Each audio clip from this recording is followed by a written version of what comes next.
સ્વામિનારાયણ હરે સન 1877ના માગસર વધી 6ને દિવસે રાત્રિ પાસલી પહોરે એક બાકી હતી ત્યારે સ્વામી શ્રી સહેજાનંદ મહારાજ શ્રી ગઢડા મધ્યે દાદા ખાચરના દરબારમાં આથમને બારણે ઓઢાની ઓસરી આગળ ફરિયામાં ઢોલિયા ઉપર બિરાજમાન હતા અને સર્વ શ્વેત વસ્ત્ર ધારણ કર્યા હતા.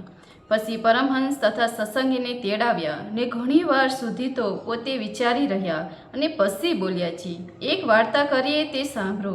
એમ કહીને શ્રીજી મહારાજ બોલ્યા છે, અમારા મનમાં તો એમ થાય છે જે વાત ન કહીએ, પણ તમે અમારા છો માટે જાણીએ છીએ જે કહીએ જ, અને આ વાત છે તેને સમજીને તે જ પ્રમાણે વર્તે તે જ મુક્ત થાય છે. ને તે વિના તો 4 વેદ, શાસ્ત્ર ને 18 પુરાણ ને ભારતાદિક ઇતિહાસ તેને ભણવે કરીને તથા તેને અર્થને જાણવે કરીને અથવા તેને શ્રવણ કરીને પણ મુક્ત થાય નહીં. તે વાત કહીએ તે સાંભળો છે. બહાર તો ગમે તેટલી ઉપાધિ હોય, પણ જેના જો મનમાં સંકલ્પ ન હોય તો તેને અમારે ખરો નહીં, ને અંતરમાં જો રંચ જેટલો પદાર્થનો ઘાટ થાય તો તેનો ત્યાગ કરીએ ત્યારે નિરાત થાય, એવો અમારો સ્વભાવ છે. માટે અમે હૃદયને વિચાર કર્યા છીએ. ભગવાનના ભક્ત હૃદયમાં વિક્ષેપ થાય છે તેનું કારણ શું છે? પછી મન, બુદ્ધિ, ચિત્તને અહંકાર સામું જોયું ત્યાં તો એ અંધકારણ પણ ઉદ્વેગનું કારણ નથી. અંધકરણમાં તો ભગવાનના સ્વરૂપના નિશ્ચયનું બળ અથવા આત્મજ્ઞાનનું બળ તેને યોગ્ય કરીને અંધકરણને ગાફલાઈ રહે છે. ભગવાન મર્યા છે તે હવે કાંઈ કરવું નથી એવું ગાફલાઈપણું રહે છે, એટલે જ અંધકરણનો વાક છે. અને ઝાઝો વાક તો પંચ જ્ઞાન ઇન્દ્રિયો છે તેને વિગતે કહીએ છીએ. જીવ જે નાનો પ્રકારનો ભોજન જમે છે તે ભોજન પ્રત્યે જુદા જુદા સ્વાદ હોય છે, જુદા જુદા ગુણ છે, અને ભોજનને જ્યારે જમે છે ત્યારે તે ગુણ અંધકરણ તથા શરીરમાં પ્રવર્તે છે. જો લીલાગર ભાગ્ય પીવે તે પ્રભુનો ભક્ત હોય તો પણ લીલાગર ભાગ્યને કેફે કરીને વર્તમાનની ખબર રહે નહીં ને પ્રભુના ભજનની પણ ખબર રહે નહીં. તેમ અનંત પ્રકારના જે આહાર તેનો ગુણ પણ લીલાગર ભાગ્યની પેટે જ, અને અનંત પ્રકારના છે તેને ગણતા પણ પાર આવે નહીં. તેમજ જીવ સ્ત્રોત દ્વારે અનંત પ્રકારના શબ્દને સાંભળે છે તે શબ્દના પણ અનંત પ્રકારના ગુણ જુદા જુદા છે. તે જેવા શબ્દ સાંભળે છે તેવા જ તે અંધકરણની ગુણ પ્રવૃત્તિ છે. જેમ કોઈક હત્યારો જીવ હોય અથવા કોઈક પુરુષ વ્યભિચારણી હોય અથવા કોઈક સ્ત્રી વ્યભિચારણી હોય અથવા લોક કે વેદની મર્યાદા લોપીને વર્તો એવો કોઈ ભ્રષ્ટ જીવ હોય, તેને જે વાત સાંભળી તે તો જેવી લીલાગર ભાગ્ય પીવે અથવા દારૂ પીએ એવી છે. માટે તે વાત સાંભળનારના અંતકરણ ભ્રષ્ટ કરી નાખે છે ને ભગવાનનું ભજન સ્મરણ તથા વર્તમાન તેની વિસ્મૃતિ કરાવી નાખી. તેમજ ત્વચાને સ્પર્શ પણ અનંત પ્રકારના છે અને તેના ગુણ પણ જુદા જુદા અનંત પ્રકારના છે. તેમાં પાપી જીવનો જે સ્પર્શ તે તો ભાગ્ય દારૂનો જેવો છે. માટે તે સ્પર્શનો કરનારો હરિભક્ત હોય તેની પણ શુદ્ધ બુદ્ધિને ભૂલાવી દે છે. તેમજ રૂપ પણ અનંત પ્રકારના છે, તેના ગુણ પણ અનંત પ્રકારના જુદા જુદા છે. તે કોઈક ભ્રષ્ટ જે હોય તે જો તેનું દર્શન થતું હોય તો જેમ લીલાગર ભાગ્ય તથા દારૂ પીવે ભૂંડું થાય, તેમજ તે પાપીના દર્શને કરવાનું પણ ભૂંડું જ થાય અને બુદ્ધિ ભ્રષ્ટ થઈ જાય. તેમ ગંધ પણ અનંત પ્રકારના છે, તેના ગુણ પણ અનંત પ્રકારના છે. જો પાપી જીવ હાથનું પુષ્પ અથવા ચંદન તેને જો સુગંધી લે તો જેમ લીલાગર પીધે બુદ્ધિ ભ્રષ્ટ થાય તેમજ બુદ્ધિ ભ્રષ્ટ થાય. એવી રીતે જેમ ભૂંડાને યોગ્ય કરીને જીવની બુદ્ધિ ભ્રષ્ટ થાય છે, તેમજ પરમેશ્વર અથવા પરમેશ્વરના સંત તેને યોગ્ય કરીને જીવની બુદ્ધિ સારી થાય છે.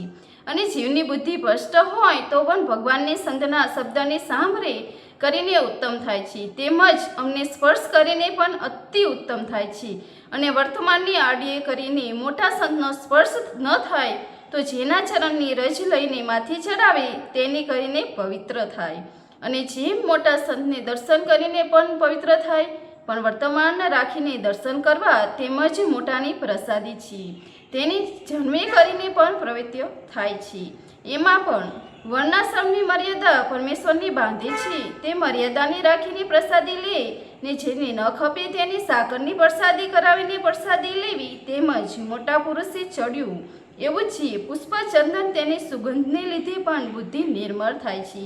તે માટે એ પંચ વિષયને સમજ્યા વિના જે ભોગવશે તે સાર અસારનો વિભાગ નહીં કરે ને નારદ સનાતનિક જેવા હશે તેવી જ બુદ્ધિ ભ્રષ્ટ થઈ જશે. તો જે દેહાભિમાની હોય તેને બુદ્ધિ ભ્રષ્ટ થાય તેમાં શું કહેવું? તે સારું એ પંચ ઇન્દ્રિયોની યોગ અયોગ વિચાર વિના જે મોકલી લેશે તેનું અંતકરણ ભ્રષ્ટ થઈ જશે. અને જે પંચ ઇન્દ્રિયો દ્વારા જીવ જે આહાર કરે છે તે આહાર જો શુદ્ધ કરશે તો અંતકરણ શુદ્ધ થશે, અને અંતકરણ શુદ્ધ થશે તો અખંડ ભગવાનની સ્મૃતિ રહેશે. અને જો પંચ ઇન્દ્રિયોનો આહારમાંથી એકે ઇન્દ્રિયનો આહાર મલિન થાય તો અંતકરણ પણ મલિન થઈ જાય. માટે ભગવાનના ભક્તને ભગવાનના ભજનને વિશે જે કોઈ વિક્ષેપ થયો હોય તેનું કારણ તે પંચ ઇન્દ્રિયોનો વિક્ષેપ છે, પણ અંતકરણ નથી. ને આ જીવ છે તેની સોબત કરે છે તેવું એનું અંતકરણ થાય છે. અને જ્યારે એ જીવ વિષય જીવની સભામાં બેઠો હોય અને જે જગ્યા ઉપર સુંદર સાત માન્ય હવેલી હોય ને તે હવેલીને વિશે કાચના ત્વચાઈ સુંદર જડ્યા હોય ને સુંદર બિછાવ્યા કર્યા હોય, તેના નાના પ્રકારના આભૂષણ તથા વસ્ત્રને પહેરીને વિષયજન બેઠા હોય અને દારૂના શીશા લઈને પરસ્પર પાતા હોય ને કેટલાક તો દારૂના શીશા ભરેલા પડ્યા હોય અને વેશ્યાઓ થઈ કાર કરી રહી હોય ને નાના પ્રકારના વાજિંત્રો વાજતા હોય અને સભામાં જઈને જે જન બેસે તેની સામે તેનું અંતકરણ બીજી જાતનું થઈ જાય. અને તૃષની ઝૂંપડી હોય ને તેમાં ફાટેલું ગોદડીવાળું પરમેશ્વરની સભા બેઠી હોય ને ધર્મ જ્ઞાન વૈરાગ્ય ભક્તિ સવર્તમાન ભગવદ્ ગીતા થતી હોય તે સભામાં જઈને જે જન બેસે ત્યારે તે સમયે તેનું અંતકરણ બીજી રીતનું થાય છે. માટે સત્સંગને તથા કુસંગને યોગ્ય કરીને જેવું અંતકરણ થાય છે અને જો વિચારે જુઓ તો જાણવામાં આવે છે, અને ખબર ગઢને તો કોઈ ખબર પડતી નથી. માટે આ વાત છે તે શેક મુખપણી પક્ષુને પાડે વર્તો હોય તેને ન સમજાય, અને કોઈક વિવેક હોય કોઈક ભગવાનનો આશ્રિત હોય તેને તો આ વાત તુરંત સમજવામાં આવે છે. માટે પરમહંસ તથા સાંખ્યયોગી હરિભક્ત તથા કર્મયોગી હરિજન એ સર્વને કુપાત્ર માણસનું સત્સંગ કરીને નહીં. અને સત્સંગ મોર તો ગમે તેવો કુપાત્ર જીવ હોય તોય તેને નિયમ ધરાવીને સત્સંગ લેવો, પણ સત્સંગમાં આવ્યા પછી કુપાત્રપણું રાખી તો બાઈ અથવા ભાઈ જે હોય તેને સત્સંગ બહાર કાઢી મેળવો. અને જો ન કાઢે તો એમાંનું જાજુ ભૂંડું થાય. જેમ જીવ આંગળી સપકડે હોય અથવા કડિયારનો રોગ થયો હોય તેટલું અંગ જો તુરંત કાપી નાખી તો પડે કુસર રહે અને તેનો લાભ કરે તો જાજો બગાડ થાય. તેમ જો કુપાત્ર જીવ જણાય તેનો તત્કાળ ત્યાગ કરજો. અને આ જે અમારું વચન છે તે ભલા થઈને સર્વ જરૂર રાખજો. જો જાણીને તમે અમારી સર્વ સેવા કરી અને અમે પણ તમને સર્વને આશીર્વાદ દઈશું ને તમો ઉપર ઘણા પ્રસન્ન થશું. કાજી તમે અમારો દાખલો સફર કર્યો અને ભગવાનનું ધામ છે અથવા આપણે સર્વ ભેરા રહીશું.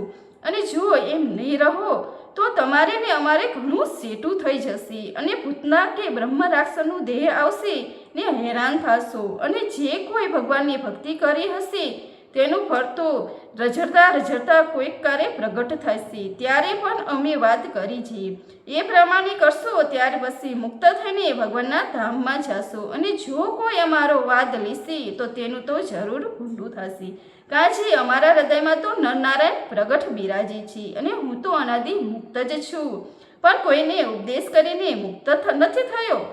મને મન બુદ્ધિ ચિત્ત અને અહંકાર તેને તો હું પકડી લઉં છું, અને સિંહ બકરાને પકડે છે તેની પેઠે એ અંતકરણ હું પકડું છું. અને બીજાને જો તે અંતકરણ દેખાવામાં પણ આવતો નથી.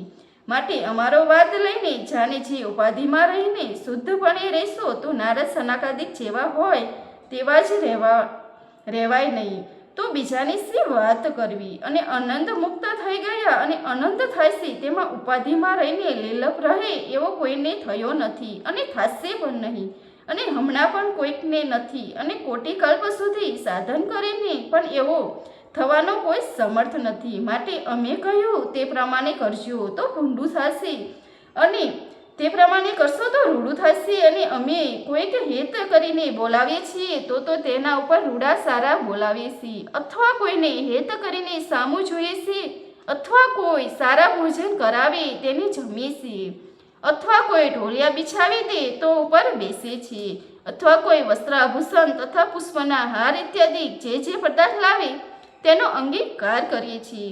તે તો જેવા જીવના રૂડા વાસ્તે અંગીકાર કરીએ છીએ, પણ અમારા સુખને વાસ્તે કરતા નથી. જો અમારા સુખને વાસ્તે કરતા હોય તો અમને શ્રી રામાનંદ સ્વામીના સમ છે. માટે એવું વિચારીને કોઈ અમારો વાદ કરશો માં. પંચ ઇન્દ્રિયોના આહાર છે તેને અતિશય શુદ્ધપણે કરીને રાખજો ને વચન અમારું જરૂર માનજો. અને આ વાત તો સર્વને સમજાય એવું સુગમ છે, માટે સર્વને સમજ્યામાં તુરંત આવી જશે. તે સારું સત્સંગમાં અતિશય પર્વતજો, તેમાં અમારા ઘણો રાજીપો છે. એમ વાત કરીને જય સચ્ચિદાનંદ કહીને શ્રીજી મહારાજ પોતાના ઉતારવા પધાર્યા હવા. ઇતિ વૈષ્ણવ ગઢડા પથનનું 18નું પૂરું થયું. સહેજાનંદ સ્વામી મહારાજની જય. Thank you.